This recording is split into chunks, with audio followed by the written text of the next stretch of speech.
नमस्ते छात्र मित्रों, 7वीं हिंदी की कक्षा में आप सभी का स्वागत है। पिछले वीडियो के अंदर हमने दो लघु कथाएँ नाम की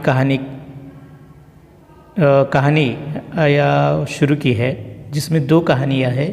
पहली कहानी थी हरा घोड़ा, जिसका अध्ययन हमने पूर्ण किया है।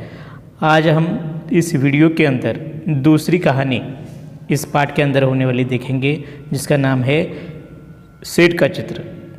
इस कहानी में लेखक बताना चाहते हैं कि बीरबल ने अपनी बुद्धिमत्ता से साथ ही साथ एकाध समस्या पर कैसे हम हल निकाल सकते हैं, इस वृत्ति को उनके इस कहानी में दर्शाया है। तो चलिए शुरू करते हैं सेठ का चित्र नाम की कहानी।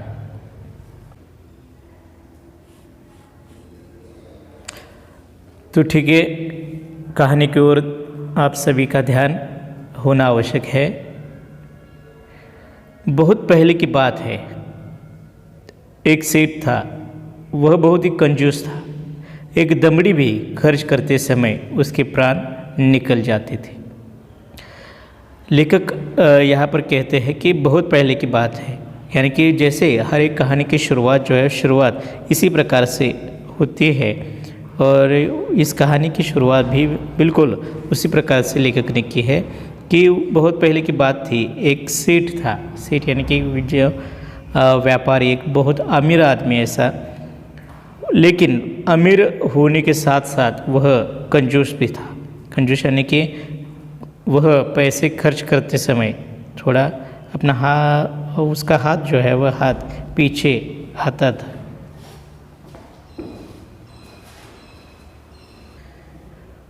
तो वह सेठ बहुत ही कंजूस था। एक दमड़ी भी खर्च करते समय उसके प्राण निकल आते थे। अब दमड़ी यह क्या है कि दमड़ी एक, जैसे आज हम रुपया 2 रुपये देखते हैं, इस प्रकार का सिक्का पहले ज़माने में था, जो अब बंद हो चुका है। यानी कि लेखक यहाँ पर कहना चाहते हैं कि वह इतना कंजूस था कि वह एक दमड़ी भी खर्च करते समय 100 बार सोचता था। वह काम करने के बाद भी लोगों को पैसे देने में परेशान करता था।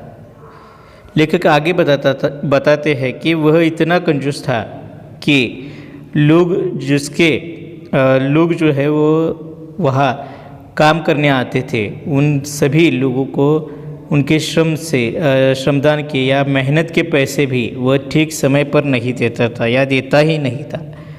वह हमेशा लोगों को काम के पैसे देते समय परेशान करता था। लेखक आगे बताते हैं कि एक बार उसने एक चित्रकार से अपना चित्र जो है वह चित्र बनवाया। जब चित्रकार ने पैसे मांगे तो सेठ ने कहा, चित्र ठीक नहीं है, दोबारा बना कर लाओ। चित्रकार ने कई बार चित्र बनाए, लेकिन वह कंजूस सेठ हर बार कह देता कि चित्र ठीक नहीं है। क्रोधित होकर उस चित्रकार ने सेठ से सभी चित्रों के पैसे का तगादा कर लिया। तो लेखक आगे बताते हैं कि वह सेठ जो है वह सेठ बहुत ही कंजूस था, लोगों को पैसे नहीं देता था। वह काम भी करते तो भी पैसे नहीं देता था। एक बार उसके ख्याल में आ गया कि वह अपना चित्र जो है वह चित्र अच्छा सा बनवाए। इसलिए उसने क्या किया कि गांव में होने वाले एक अच्छे चित्रकार को बुलाया और उससे अपना चित्र जो है वह चित्र बनवाने के लिए कहा। चित्र बनवाकर पूर्ण हो गया, और वो अच्छा सा चित्र जो है वो चित्रकार ने बनवाया। और चित्र बनाने के बाद जब उस चित्रकार ने पैसे मांगे तो सेठ ने कहा कि चित्र ठीक नहीं है, दोबारा उसे बनाओ। चित्र तो ठीक था, लेकिन सेठ को उस चित्रकार के पैसे देने नहीं थे, क्योंकि सेठ जो है बहुत ही कंजूस था। वह लोगों को पैसे देने के वक्त परेशान करता था। जब चित्रकार ने दूसरा चित्र बनाया तो फिर सेठ ने कहा कि यह चित्र ठीक नहीं है, दोबारा बना कर लो। ऐसे ऐसे करते कई सारे चित्र जो है वो चित्रकार ने बनवाए, लेकिन हर एक बार सेठ जो है वो सेठ पैसे देने के लिए तैयार नहीं था। वह हर बार कहता रहा कि चित्र ठीक नहीं है, दोबारा बना कर लाओ। ऐसा करते चित्रकार बहुत ही क्रोधित हो गया। क्रोधित होना, गुस्सा होना, चित्रकार को बहुत ही गुस्सा आ गया और चित्रकार ने सेठ से सभी चित्रों के पैसे मांगने के लिए तगादा कर लिया। तगादा करना यानी कि उसके पीछे पैसे मांगने की शुरुआत उसने कर दी। अब आगे देखते हैं हम चित्रकार को पैसे मिलते हैं या नहीं। आगे देखिए, धूर्त सेठ बोला, कैसे पैसे, जब मेरा चित्र ठीक से बना ही नहीं है तो मैं पैसे किस बात की दूँ। बेचारा चित्रकार अपने घर लौटा। परेशानी का कारण पूछने पर उसने अपने पत्नी को सारी बात बताई। चित्रकार की पत्नी बहुत ही बुद्धिमानी थी। वह बोली, आप दरबार में जाकर न्याय के लिए फरियाद कीजिए। चित्रकार बहुत ही उदास हो गया था। वह मुंह लटका कर बैठ गया था। जब चित्रकार ने पैसे मांगे तो सेठ जो है वह सेठ बहुत ही धूर्त था। धूर्त यानी कि स्वार्थी ऐसा चित्रकार सेठ था वह। और जैसे ही चित्रकार क्रोधित होकर सभी चित्रों के पैसे के लिए वह तगादा करता है तो सेठ जो है वो सेठ उनसे कहता है कि कैसे पैसे, जब मेरा चित्र जो है वो ठीक से बना ही नहीं है तो मैं पैसे किस बात की दूँ। अब चित्रकार जो है वो गरीब था और गरीब होने के कारण वह धूर्त और सेठ से लड़ना नहीं चाहता था। वो परेशान होकर घर लौट आता है और जब उसकी पत्नी उसे परेशान होकर आते हुए देखती है तो वह चिंतित चित्रकार को देखकर उसकी पत्नी उससे पूछ लेती है कि आप इतने परेशान क्यों हो।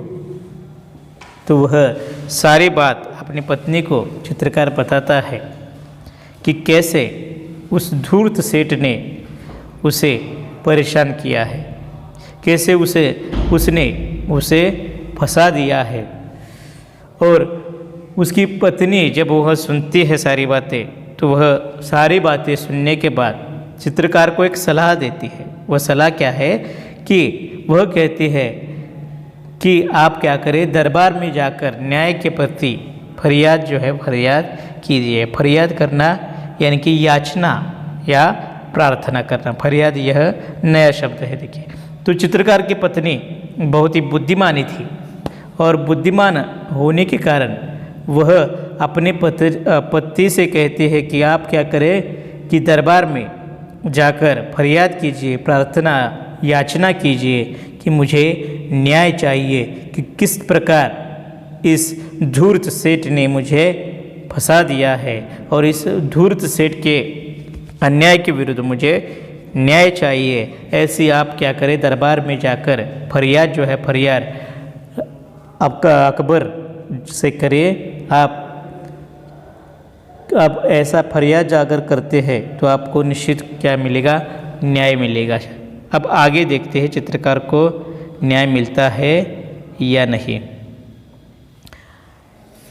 चित्रकार कहता है, देखिए कि यहाँ पर चित्रकार बोला, सेठ बड़ा आदमी है, लोग उसी की बातों को सच मानेंगे, भला मुझ जैसे गरीब का साथ कौन देगा।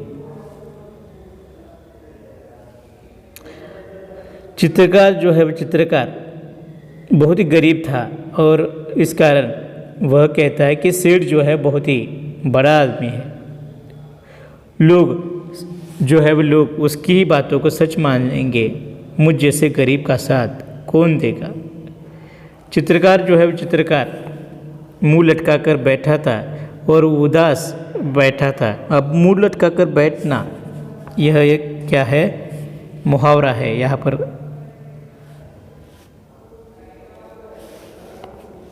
मुंह लटकाकर बैठना, यानी कि इसका अर्थ है उदास होकर बैठना।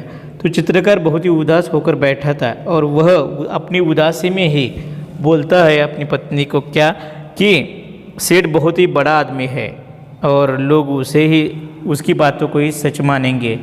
हम जैसे गरीबों का कौन सुनता है, हम जैसे गरीबों का कोई नहीं सुनता। तो चित्रकार की पत्नी बुद्धिमान थी, वह कहती है कि सबके बारे में ऐसे नहीं कह सकते। बादशाह अकबर बहुत ही दयालु है, वे भले ही पढ़े लिखे नहीं है परंतु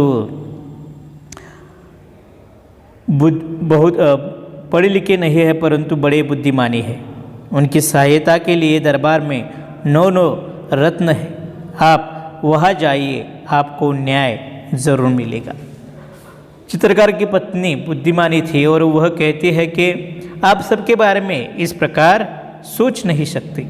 बादशाह अकबर बहुत ही दयालु है, बुद्धिमानी है, साथ ही साथ उनके सहायता के लिए दरबार में 9 रत्न यानी कि 9 मंत्री वहाँ पर रखे हुए हैं। आप वहाँ जाएंगे, आपको ज़रूर क्या होगा, न्याय जो है वो न्याय मिलेगा। तो लेखक हमें बताते हैं कि चित्रकार जो है वह उदास होकर बैठा था, मुंह लटकाए बैठा था और उसकी पत्नी उनसे कहते हैं कि आप क्या करें, इस धूर्त सेठ के अन्याय के विरुद्ध आप दरबार में ज़रूर फरियाद कीजिए, आपको ज़रूर न्याय मिलेगा। बादशाह अकबर बहुत ही दयालु ऐसे व्यक्ति है और साथ ही साथ बुद्धिमानी है और साथ ही उनकी सहायता के लिए दरबार में 9 होशियार बुद्धिमानी ऐसे व्यक्ति वहाँ पर रखे हुए हैं और आज तक इस दरबार में किसी को भी अन्याय जो है वह अन्याय नहीं हुआ है। बीरबल जैसे बुद्धिमानी व्यक्ति वहाँ पर है और ऐसे बुद्धिमानी व्यक्ति आपको न्याय ज़रूर जो है वो ज़रूर मिला कर देंगे, आप ज़रूर वहाँ पर जाइए। तो यहाँ तक हम इस कहानी का अध्ययन करेंगे। आने वाले अगले वीडियो के अंदर हम क्या करेंगे, अगला भाग जो है वह इस पाठ का देखेंगे कि सचमुच इस गरीब चित्रकार को धूर्त सेठ के प्रति न्याय मिलता है या नहीं, और मिलता है तो कैसे मिलता है, यह हम आने वाले वीडियो के अंदर देखेंगे। तब तक हम यहाँ पर रुकते हैं। धन्यवाद।